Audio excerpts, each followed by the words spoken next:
Okay, so you got the Benchmark magazine open, you're on page 14 and 15. The story, once again, the personal narrative about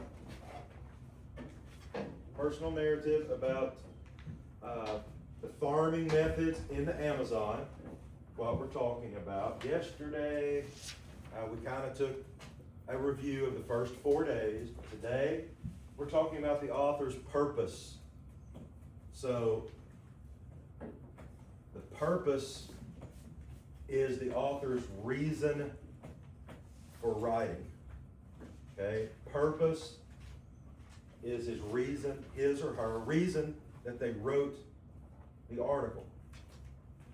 So they're almost never going to tell you, the reason I wrote this is blah, blah, blah, right? The reason I wrote this is to educate you about something.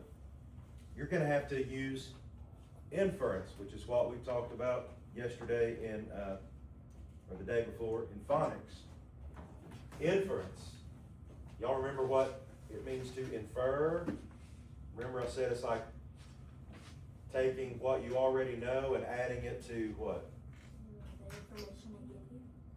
The information that's provided, right? And so we're kind of making educated guesses about things that aren't stated directly in the text, right? So we're looking today at this story about the rainforest and sustainable farming. This is our third time on it. It'll be our last time. Today we're done with this. We're talking about the author's purpose and message. So the purpose is, if the author's purpose is to why they wrote it, another way of saying that same thing, which you'll see in some of your benchmark tests, is it'll ask you about message. All right, it may say purpose or it may say message, but they're interchangeable. They mean about the same thing. They are similes. So you might want to make note, if you have room somewhere in your notes, purpose. Why the author wrote the article. Purpose. Why the author wrote the article. All right, so think back with me. The one that we did previously, the story we did previously about the ground squirrel, the Native American lady and the ground squirrel. Just from your memory about that story, why do you think Zikalasa wrote that story? What do you think her purpose was? Sabrina, what do you think her purpose was? To talk about ground squirrels. Okay, to talk about ground squirrels? Well, okay, that's close, very, very close. Can you help her out, Carla? To show personal events that happen in your life. That involved a ground squirrel, right. So Carly said to show personal events that happened in her life, and this event was about a ground squirrel. Anybody else? Why? What do you think her purpose was? What about this? What kind of story was it? A Personal narrative. So in personal narratives, what kind of information is the author sharing? Personal. Okay. So Sabrina pointed out that it was about a ground squirrel. Carly said it was, what'd you say again? Repeat that. What you said earlier? It's personal events. Personal events. So maybe her purpose was she wanted to tell people a story about something that she remembers from her childhood. Right? Like, do you ever come to school and you say, oh my gosh, I can't wait to tell you what happened last night? That's a personal narrative. Or, oh, did you see that play that so-and-so made, that, you know, this person made it in the ball game last night. Can you believe that hit she got, or that catch that she made, or how many people she struck out? You ever do stuff like that? You're giving a personal narrative. You're talking about stuff. Oh my goodness. Quite frequently, I go home from work in the afternoon and I tell my wife some stories about things that happened during the day, right? What's my purpose? Number one, I just want to talk to my wife, but number two, I like to tell her things about what goes on. Okay, so personal narrative, we're just talking about things that went on. Your mom or your dad in the evenings ever say, so tell me what happened at school today, and you say, nothing. And they say, oh, come on, tell me something that happened today. What'd you learn today? What'd you study today? Oh no, I don't remember. Well, they're asking you those questions. They're asking you those questions because they want, you know, they want to know what goes on in your day. All right, so the purpose of a personal narrative,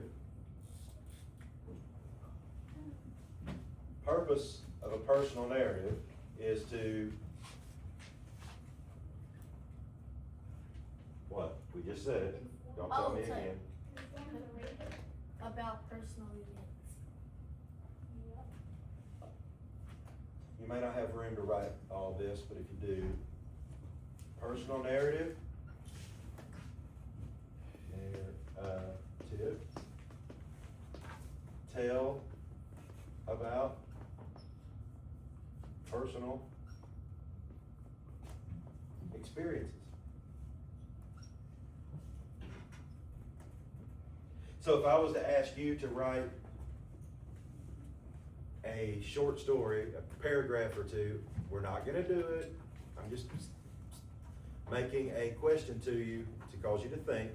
If I were to ask you to write a short story about the best memory you ever have from playing kickball, then what you would give me would be a personal narrative, right?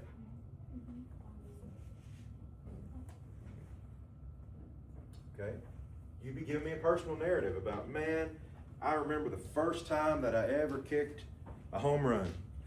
Or maybe the first time that I played and the first time I kicked the ball and I didn't make an out. I actually made it to first base and didn't make an out. It's making me log back in. That's just perfect. All right, give me just a second while I log back in.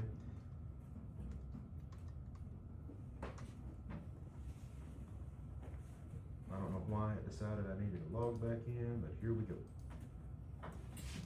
There we are. All right.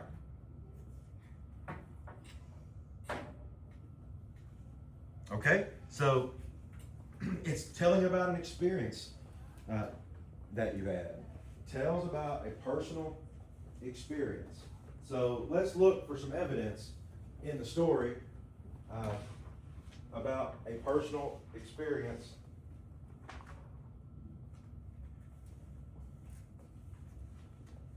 Well, let me back up.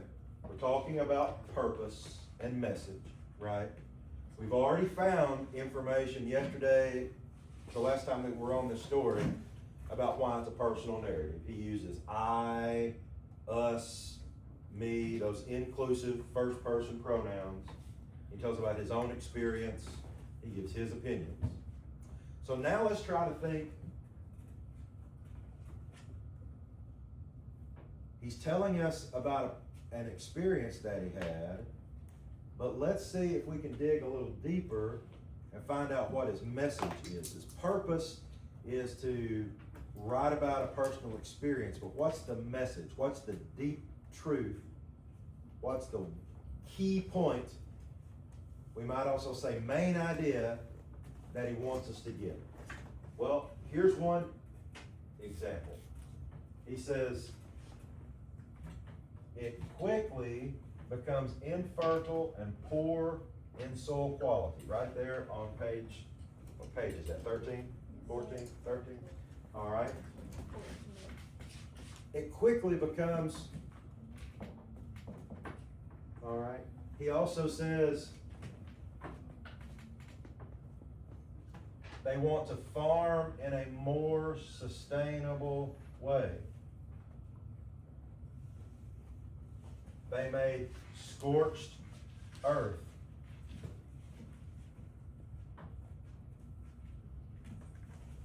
The farmer soon has to move on and burn more forest.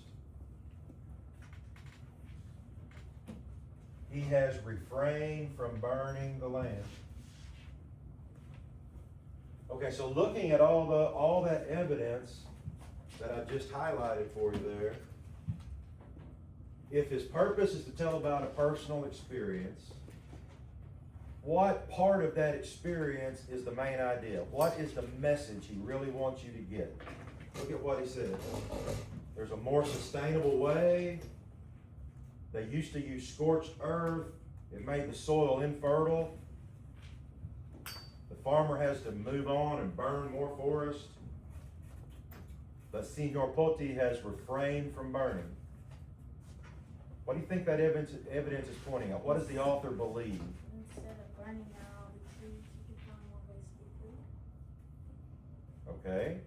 Carla said instead of burning down all the trees, you can find more ways. What else? You're right. You're on the right track, pointing in the right direction. What else is he saying? Do you think he thinks that slash and burn is good or bad? Bad. Bad. From what he says, it makes the ground bad after a couple of years, and then more trees have to be cut down to get another couple of years, and then more trees. All right. So, how can we say that in a complete sentence? The message of this story is that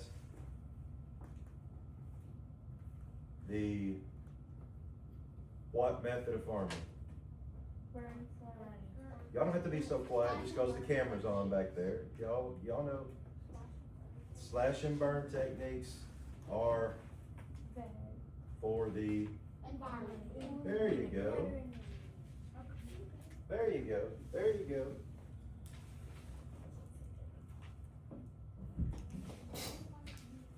Slash and burn farming is bad for the environment. Okay, so we think that, does anybody disagree with that being like the main point that the author's trying to make? Nope. I think that's right. He's trying to tell us that there are better ways. Okay, so let's go to the next page. Turn, well, you don't have to turn anywhere, but look at the next page. I want you to work with your partner. It looks like we got 3 folks without partners, so y'all can, Sabrina and Addie and Stetson, y'all kind of make a group. Everybody else, don't move anywhere. You already have a partner that you're seated beside. Tom is gone, Elena's gone. What I want you to do is I want you to look on page, what is that page number? 15. What evidence can you find that the author's message is that scorched earth farming is bad for the environment? Okay, just look at what it says on page 15. Find one piece of evidence. I think there's about 5. Find one, work with your partner, take 2 minutes, highlight it, make a note. All right, go, let's go. Y'all talk.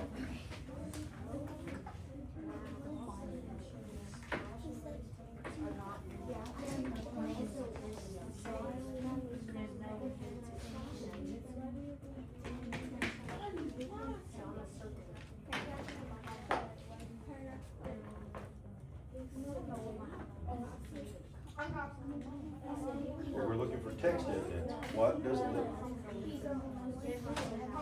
what does the text say about, from this page, about why slash and burn is bad? That's what we're looking at.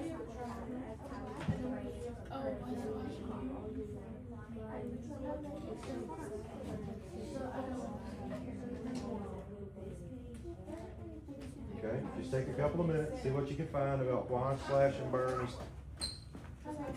is not good for the environment.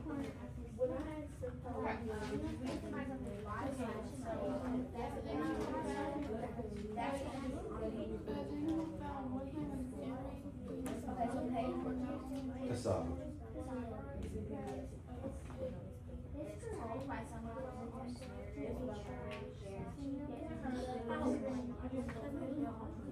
Okay, we're supposed to be on the other. We're just looking over here. That's all you gotta look at. Is bad. Why is it bad? Y'all find something yet, Lily? Okay.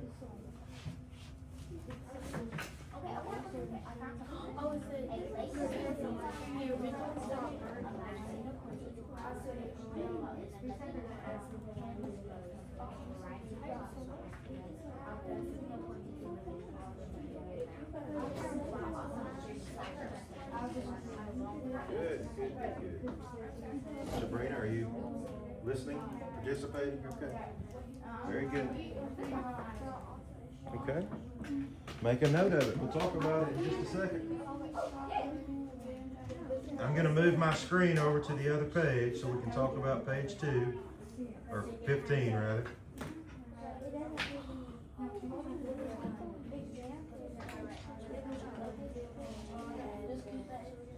Okay. Oh, I got another one. This is easy. Good. Oh, Jesus.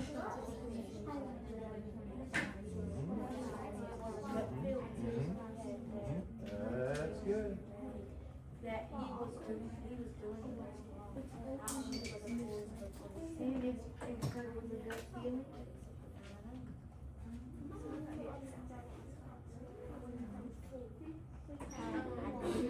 You don't have to write this, I'm just writing it up there to remind you.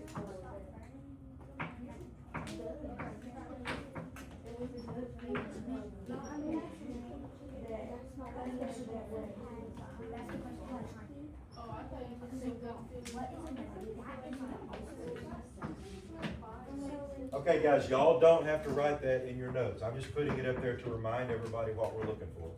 Why slash and burn is not good. Yeah. There are at least five for sure. Yeah, from what he says in the text. Why do you? We're looking for evidence to support his message that slash and burn is bad.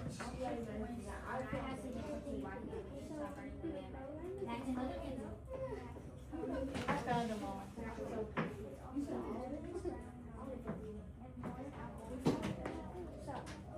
Okay, guys, let's come back together. Focus back up here. So, we worked together on page 13 and we figured out that his message is that slash and burn is bad for the environment. So what did we find on page 15 that supports that? KV, what'd y'all find? Cooper, KV? We found when I asked Senior Voice from Pumpkin why he originally stopped burning the land back in 2007. I'm fascinated to hear what the gut feeling he had, what he was doing was wrong. Okay. That's what, Not only for the boys, but also for himself. So right here, what Cooper said, in case you couldn't hear it, was right here. He asked Senior Poti why he quit, and he said, I had a gut feeling it was wrong, not only for myself, but not only for the forest, but for me. So there's one. Really good, really good. Okay, Carly, what'd you and Gavin find? Wait. While also ensured slash and burn techniques are not needed. Meaning like there's no need for them. Uh-huh.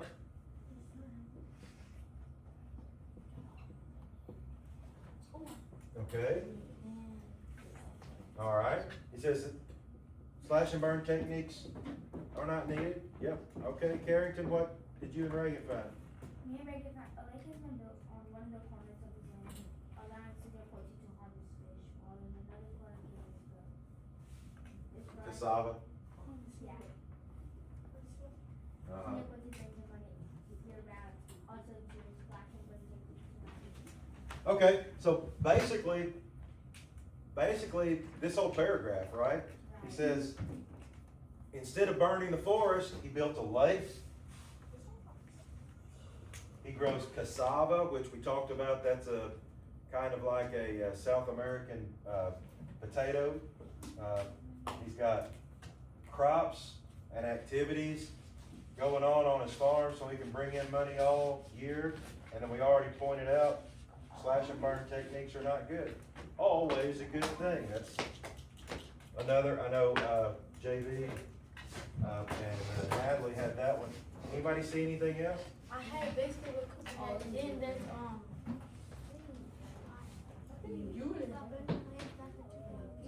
Yeah, you stop burning the land. Yeah, wait, I have to find it. you stopped burning the land back in 2007. Good job. And another thing is like how he's going, since he's not burning Yeah, the land, he's being able to grow pineapple. yeah, huge ones, right? Right. Wow, that's a big, so that's good too. Look down here. It says, Carrington made a great point. Because he's not burning the land down anymore, he's developed these pineapple plants, and he gets huge pineapples from them. This one weighed 33 pounds, so, you know, that's huge. Y'all been to the grocery store. Anybody's mom ever go buy fresh pineapples from the Bro, grocery yes, store? we love pineapple. What do you think they weigh? Maybe 3 pounds, 4 pounds, maybe 5 pounds? But that one weighs 33 pounds. My dog that is 9 years old only weighs 25 pounds, and she's about that tall, so. So that's a lot. That thing would have to be huge. I'd like to see a picture of it, right? Okay. No, that one's not. Okay, so, there we go. All right, good job. Y'all figured out the purpose. All right, so, let's see. All right, so, very good. So, thinking back to this story about Senior Poteet, I agree with what we came up with, that his message was that slash and burn is bad, but I think also we could consider that going hand in hand with that, right? Connected to that, he's also saying sustainable farming is good. Slash and burn is bad, but sustainable is good, right? You're talking about all those things that Senior Poteet brings to the land because he started doing sustainable work.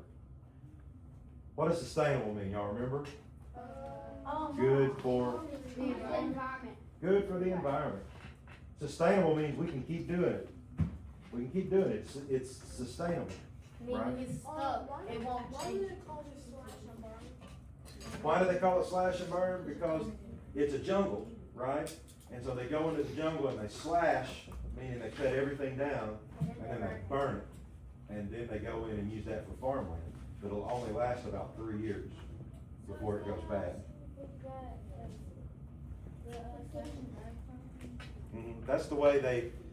That's the traditional method of farming in the rainforest, right? So, but people are coming to discover that if we keep doing this, pretty soon there won't be any rainforest left, and we'll have made all the land bad. So, sometime we gotta quit. We gotta find a different way of doing things. Hey, think about it like this. That's a reason. What do most of the cars and trucks around here run on? Gas. all right? So there's only so much gas. Gas comes from oil, right? There's only so much oil in the world. One day, eventually, people are gonna use it all up. So what other methods of powering cars are they coming out with? EVs, right?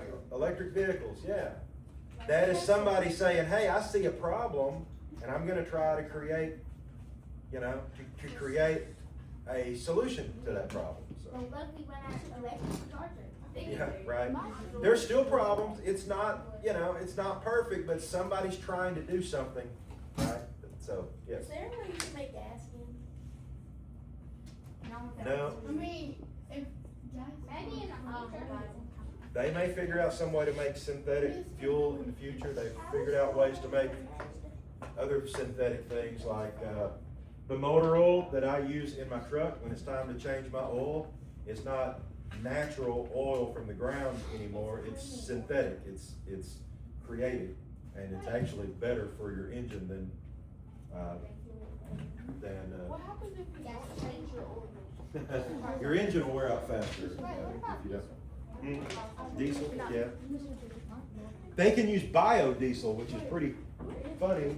They can make diesel out of like, I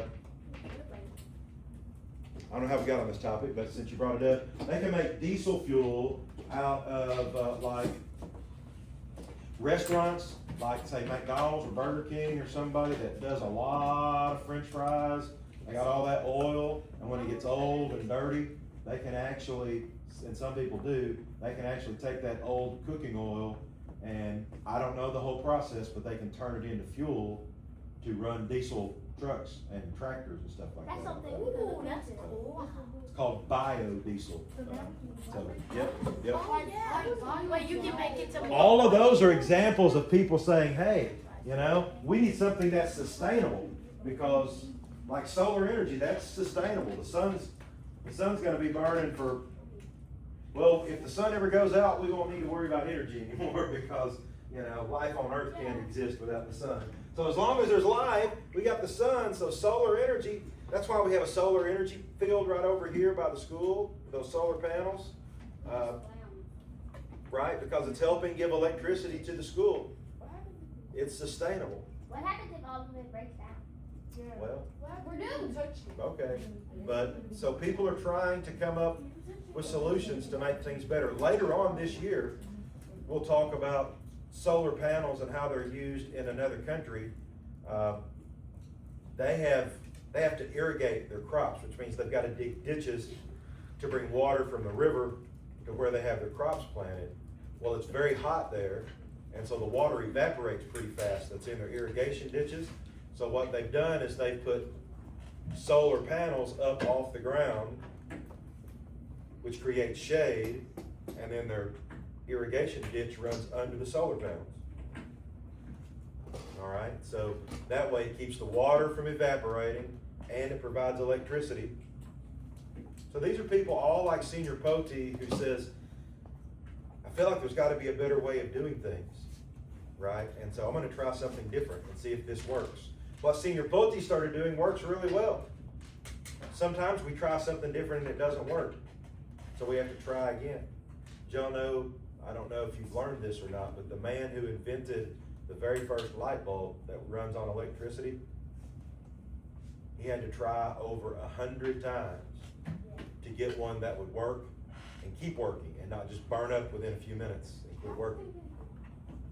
Somebody asked him one time, Mr. Franklin, how does it feel to have failed at something over 100 times? And he said, I didn't fail. I just kept finding things that wouldn't work, and it got me closer to the solution. So, right? That's a good answer. Right. He had to just keep, right? All right. So, very good. Very good, guys. Huh? Wi-Fi? I don't know how they make Wi-Fi. I was talking about light bulbs. Ben Franklin made light bulbs. I don't know how they make Wi-Fi. I can't tell you how Wi-Fi works. Wi-Fi is magic as far as I'm concerned. I don't understand it. All right. Good job, guys.